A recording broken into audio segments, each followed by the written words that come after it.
pas que ma blouse soit ouverte, hein?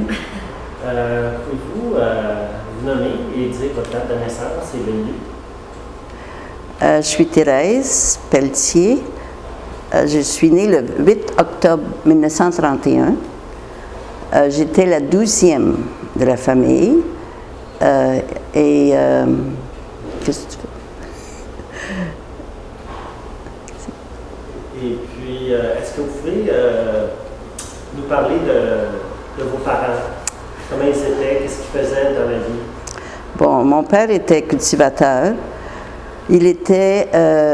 C'était un homme très joyeux, toujours de bonne humeur, chantait là, dans le champ tout le temps. Et puis, il avait beaucoup d'ambition, une grosse famille. Alors, ce que je veux dire, c'est qu'il variait beaucoup ses entreprises. Bon, une fois, il a essayé d'élever des dindes, puis il n'a pas réussi. Ouais, je vais faire d'autres choses. Alors, il faisait du tabac. Il faisait du tabac haché, puis ça, c'est une aventure qui a mal fini. On s'est fait arrêter. On a payé l'amende, mais c'est bien correct. Mon père a dit à la police montée, là, GRC, là, je suis content que vous ne soyez pas venu avant aujourd'hui parce que j'ai pu faire élever toute ma famille avec l'argent du tabac. Et puis, maman était, elle avait étudié 5 ans chez les Sœurs de la Congrégation. Alors, elle était une femme rangée, disciplinée. Elle faisait tout, la nourriture, la couture, le lavage, en tout cas, tout ce qu'une grosse famille de 12 enfants peut occasionner. Mais en même temps, elle était très éducatrice. Elle nous aidait beaucoup dans nos études le soir, là, faire les devoirs avec les enfants. Et puis, elle était plutôt distante un peu, hein? Tu sais, elle était un petit peu gênante. Mais moi, je l'ai connue après, là, que tout le monde était parti, puis elle était une dame, je prends l'expression, là, mais très, très accueillante. Ensuite, c'était une de ses caractéristiques, c'est qu'on pouvait toujours inviter n'importe qui à la maison. La table, là, elle s'étendait, là. Il y avait de la place pour tout le monde, puis pour tous les invités. Alors, en dépit de ça, elle était distante, je reste à dire ça, mais elle avait un cœur d'or. Hein? Et puis, en tout cas, quand les petits-enfants, je pense à Marcel surtout, hein?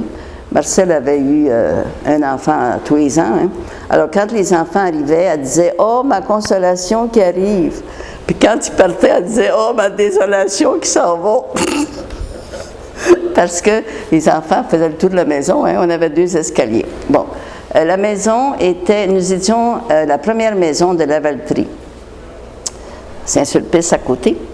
Et puis, nous avions une grande, grande maison, mais la maison était divisée en 2 parce que grand-père vivait de l'autre côté. Hein.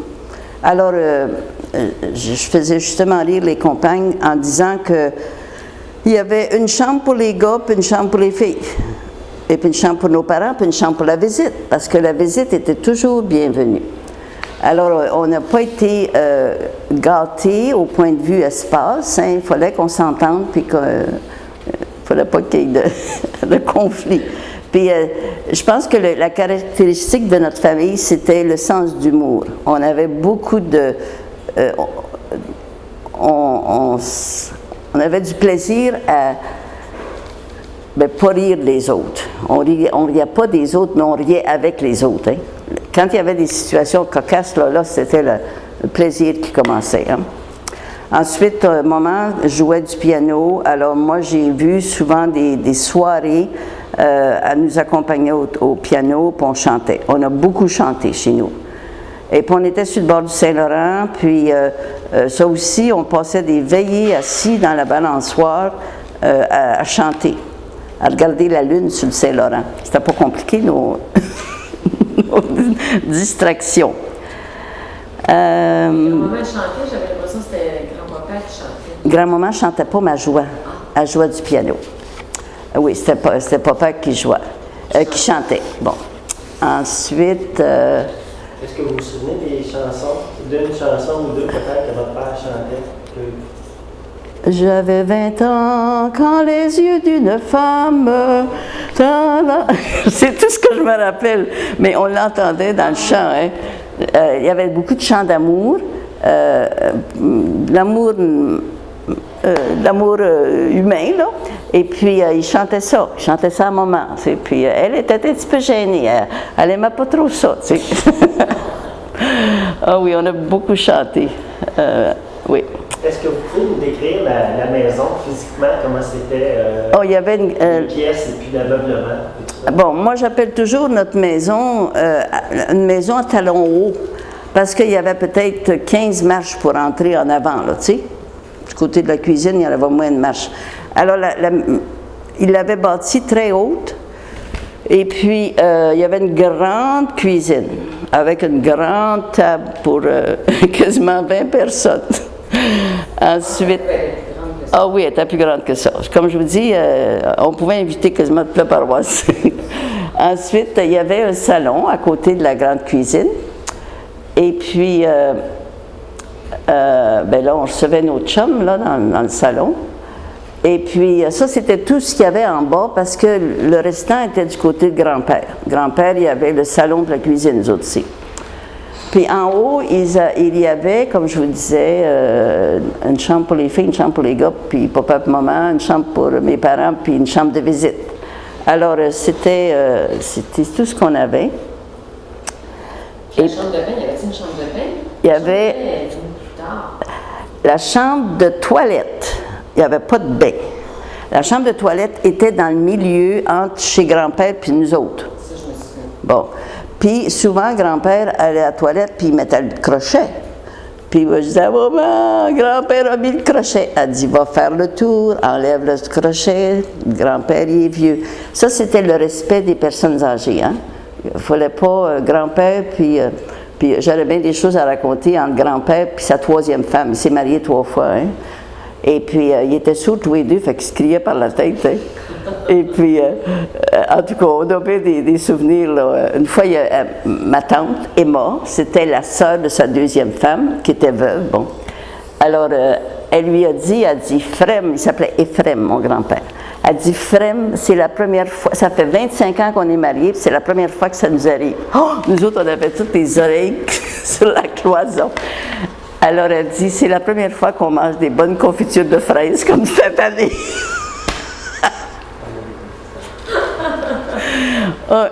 Puis, Mais ça, c'était grand-papa non, c'était paternel, Pelletier. Pelletier. Oui. Et puis, moi, j'allais écouter la radio chez grand-père parce qu'on n'avait pas, nous autres. Puis, ma tante Emma, elle disait, va-t'en chez vous, va-t'en chez vous. Fait que je disais à grand-père, ma tante Emma, vu que je m'en allais, laisse-la faire, la vieille. Ça, c'était ta troisième femme. La troisième femme. Moi, j'ai connu la troisième femme. La première femme, elle a eu un enfant, puis elle est morte. La deuxième femme, c'est la maman de papa, là, Lionel, là. Il était 5-6, hein. Et puis la troisième femme, bien, ils n'ont pas eu d'enfants ensemble, mais elle avait sa famille à Montréal. Elle avait des enfants à Montréal. Et puis, ils venaient la voir. Puis c'était des enfants riches, hein. Les liqueurs de Denis, là. Tu sais, les liqueurs de Denis, là. Bon, ben ça, c'était... Élie Denis, c'était son beau-fils. Oh non, c'était des enfants riches. Blandine, c'était la sœur? C'était la sœur de grand-papa. OK, donc de sa deuxième femme. Non, Blandine, c'était la sœur de mon père, de papa à moi, là. C'était les enfants? C'était les enfants de la deuxième femme, c'est ça. Oui, c'est ça, tu as raison. Et puis Blandine était sourde, hein? Et puis, il fallait parler, elle nous regardait, elle comprenait bien, par exemple, hein? Puis Blandine, elle avait un talent épistolaire, là, quelque chose de rare, à tel point que mes sœurs lui demandaient d'écrire leur lettre d'amoureux. Parce qu'Édouard, il écrivait bien, ton père. Bon, ben Solange a demandé à Blandine d'écrire Édouard. Et puis, ça, c'est Blandine, elle a écrit beaucoup de lettres d'amoureux. Elle écrivait les lettres de maman? Elle écrivait les lettres de mes sœurs, de ta mère, de mes sœurs, à des amoureux qui étaient plus sophistiqués, tu sais, un peu. Ouais. Ouais. Bon, l'extérieur de la maison, c'est c'était dans le voisinage. ben, c'était une ferme, hein? Ouais. Et puis il y avait la grange, puis les poulets, puis toute la patente. Et puis mon oncle Georges, c'était le frère de papa, le grand-père. Et puis il était célibataire, lui, puis il était dentiste. Hein? Alors il arrivait de Montréal avec son gros char. Nous autres, on n'avait pas de char, on a raison. Et puis il apportait une tresse de bananes, puis il était très généreux. Puis il passait, il venait pour la fin de semaine. Puis les oies étaient juste à côté de sa chambre, la chambre des visiteurs. Alors il se levait le matin, puis il disait « Nel », mon père s'appelait Lionel, « Nel, tes oies sont des gueulards, ils ont gueulé toute la nuit. » Fait que papa, il disait « Si t'es pas content, va-t'en chez vous. » Parce que dans les familles, dans ce temps-là, papa, lui, avait travaillé sur la ferme pour faire éduquer mon oncle Georges. Il y en avait juste un qui était éduqué dans ce temps-là, dans cette génération-là. Alors papa, on aurait dit qu'il avait une petite crotte sur le cœur, tu sais. Il avait travaillé pour son frère. Ouais. Je vais juste changer de cadrage, puis je vais vous poser une autre question. Okay. Bon, bien ça, j'en ai une bonne. C'est ma tante Blandine. Okay. Attends, Marie, avant de... Oh. Je vais juste changer de cadrage.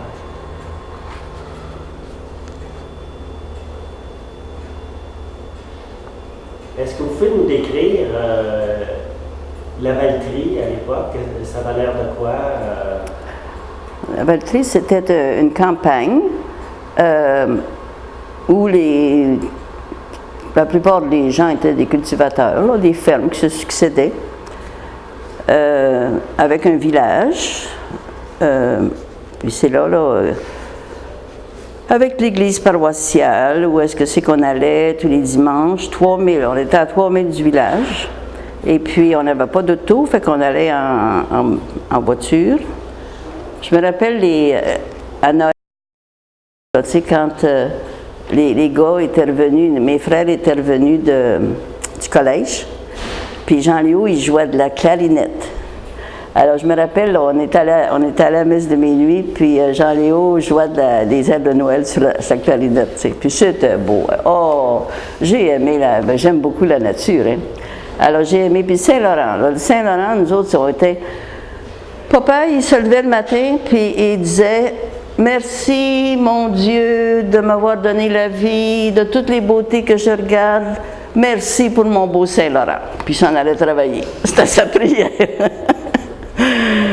Et puis, OK, la Valtrie, il y avait un petit village, là, et puis... Faut-vous nous décrire peut-être les commerçants qu'il y avait à l'époque, le magasin général? Oui, il y avait les magasins généraux, il y avait la petite veuve, là. La petite veuve, elle vendait des guenilles, là, j'appelle ça des guenilles, des tissus, là, tu sais, pour faire du linge, là. La petite veuve, Martineau, madame. Ensuite, il y avait le bureau de poste, un autre Martineau. J'allais chercher la malle, en été, j'allais chercher la malle en bicycle, 3000 en bicycle. Puis ça me donnait l'occasion de voir les gars un peu, hein. J'ai été normale, j'ai aimé les gars. Et puis, ensuite, il y avait, à Stigui, là, c'était un magasin général, puis il y avait comme une espèce de un petit restaurant en avant, là. Puis on allait prendre un coke après la messe, là. Ben, c'est-à-dire, ça, c'est quand j'étais plus vieille, parce que on a eu un char chez nous, j'avais 16 ans, je pense. Puis c'est Solange qui m'a montré à conduire. Elle a appris, c'est François Robillard qui a montré. Puis après ça, elle me l'a montré. Après ça, je l'ai montré à papa quand je suis partie. Puis mes frères, ils ont dit, tu n'aurais jamais dû faire ça. Ils conduisaient très mal. En ce sens qu'il allait à 30 000 à l'heure. Hein? Puis ils regardaient toutes les fermes. Oh mon Dieu, comment ça se fait qu'ils ont mis du bédin là? Mon Dieu! Une nuisance publique, là, c'est à tel point que. À un moment donné, mes frères sont allés voir le docteur, puis ils ont dit qu'ils n'étaient plus capables de conduire. Ils ont fait perdre sa licence. C'est la première qui a conduit. C'est Solange qui a conduit la première, qui avait appris qui avait acheté un vieux Dodge. Puis quand on a tout appris, après ça, il en a acheté un autre qui était plus récent. Quelle année le Dodge, à peu Oh, ben, vois-tu, j'avais 16 ans, 46, 1900. Ben, puis il était bien plus vieux que ça. Hein. Disons que c'était un Dodge de 1940, peut-être. Là. 1946, ça veut dire que ma mère avait 26 ans. Elle est née en 1920. Oui, c'est ça. Bon, c'est ça. Ensuite, on allait au catechis au village. Puis là, on rencontrait les gars des autres, on appelait ça les concessions, là, le Pointe-du-Jour, puis la Petite Rivière, puis la Pinière. Ça, c'était des rangs en arrière. Hein? Alors, on rencontrait les élèves des autres coins là, de la Valtrie. Mais moi, j'ai changé d'école quasiment tous les ans, hein, parce que j'allais à l'école avec Solange. Hein. Puis quand elle partait pour rentrer chez Sœur Blanche d'Afrique, ben, j'ai retourné sur la côte à Mousseau, là, tu sais, notre école.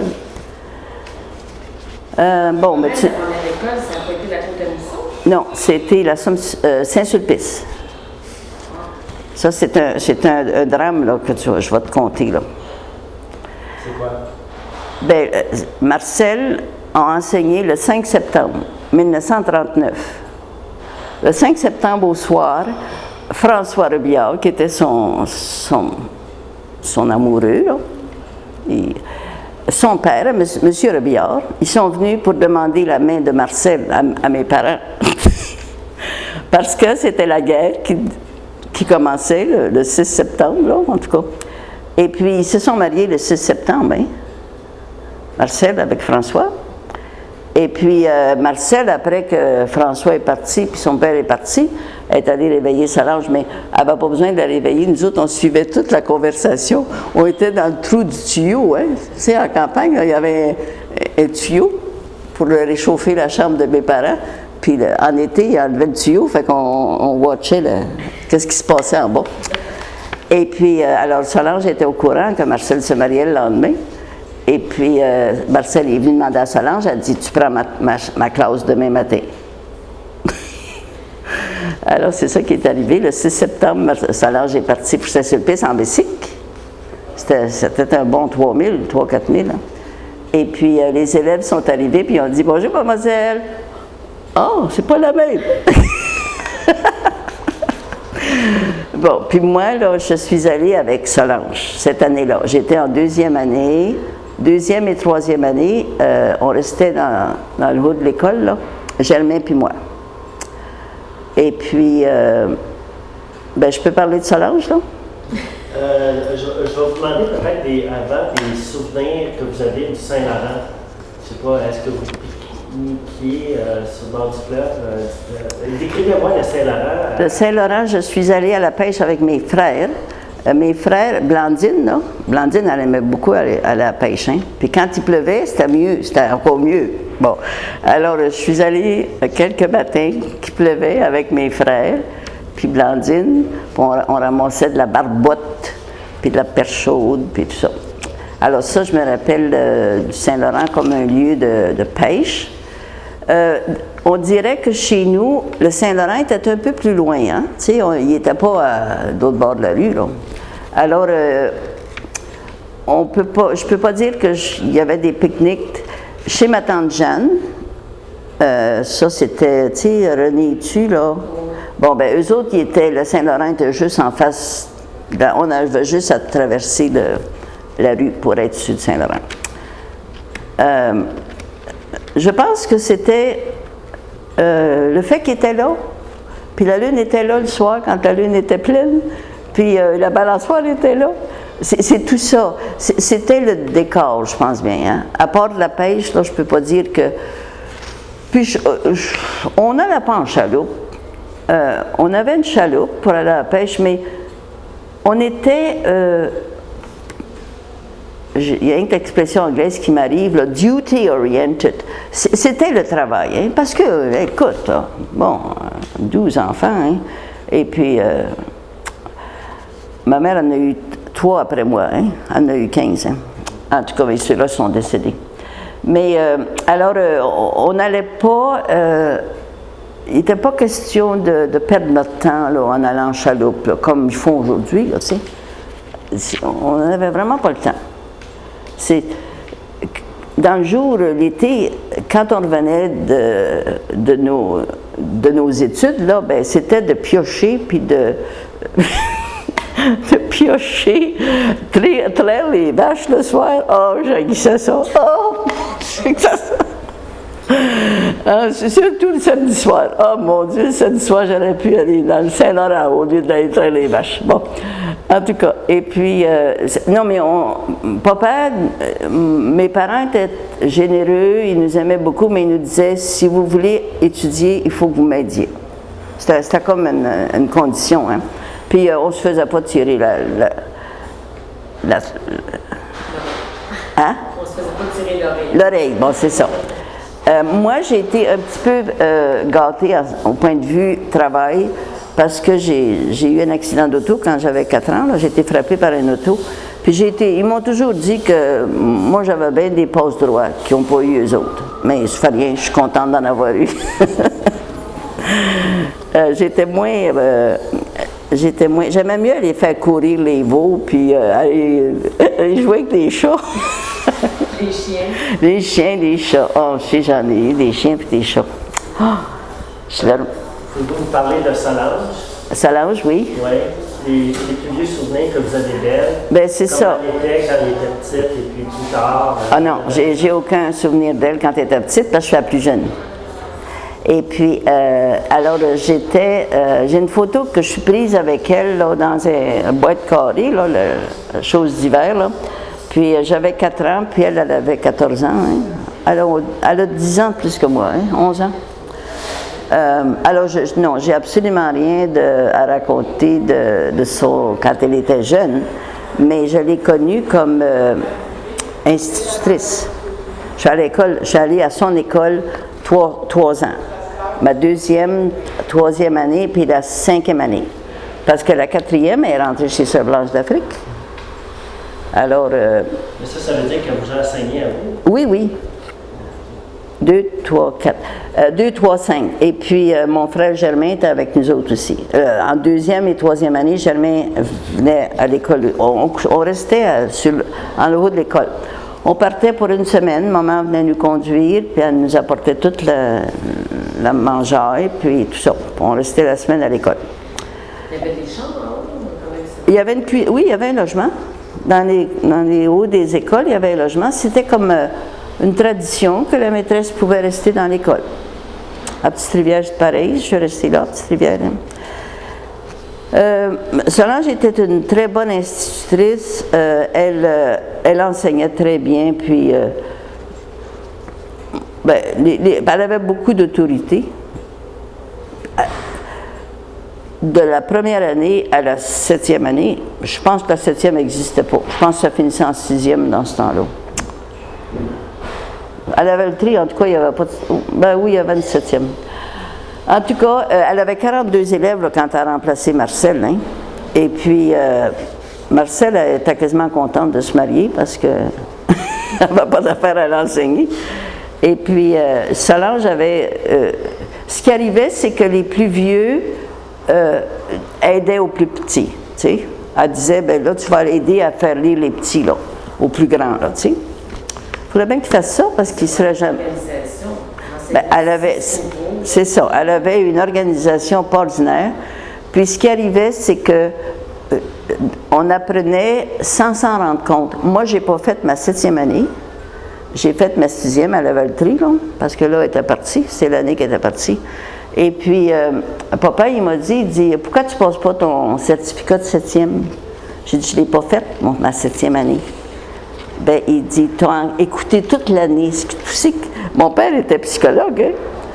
Ben, j'ai passé l'examen, puis j'ai écrit l'examen, puis j'ai passé. J'ai pas fait ma 7e. C'est ça, parce que t'entendais. On entendait tout ce qui s'enseignait, hein? Oui.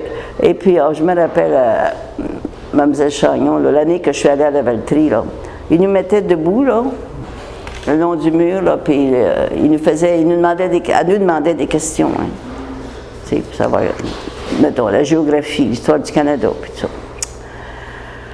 ça. Bon, c'est ça. D'autres souvenirs de Solange? Solange, bien, une fois, on était Germain puis moi, là, à Saint-Sulpice. Bon.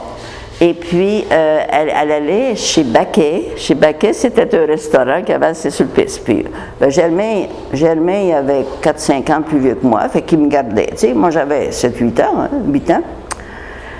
Alors, elle est allée chez Baquet, puis elle a dû rencontrer un monsieur. Elle avait des yeux clairs, sa mère. Alors, j'ai jamais su le nom du monsieur, mais en tout cas, vers quelque part dans la nuit, ça cogne à la porte à l'école. Bon.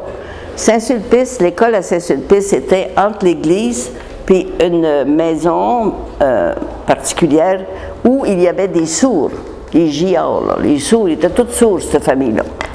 Alors, c'est juste pour dire qu'il n'y avait pas grand secours qu'on pouvait avoir. Bon, en tout cas, le gars commence à cogner à la porte. Puis là, elle a pris Germain, puis moi, puis elle nous a mis à genoux. Ça, c'est sa dévotion. Hein. Elle était très religieuse. Hein.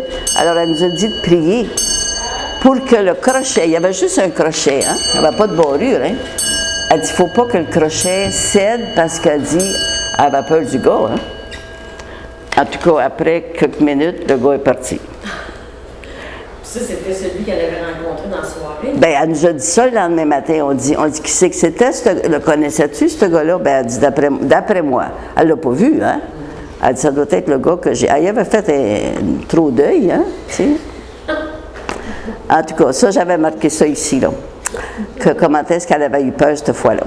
Ensuite, elle puis Olive, là, il était juste un an de différence, hein, mon autre sœur, là. Il était beaucoup... il aimait beaucoup les garçons, tous les deux, hein. Ah, puis il couraillait pas mal. Ben, il couraillait. Il partait en bicycle, hein. Bon, puis il aimait ça rencontrer les garçons. Bon. Hein? Ah oui, ah oui. Et puis, ici, là, on a le magasin Ponton, hein. Tu sais, Ponton, ça, c'est des vêtements pour les mascarades, hein.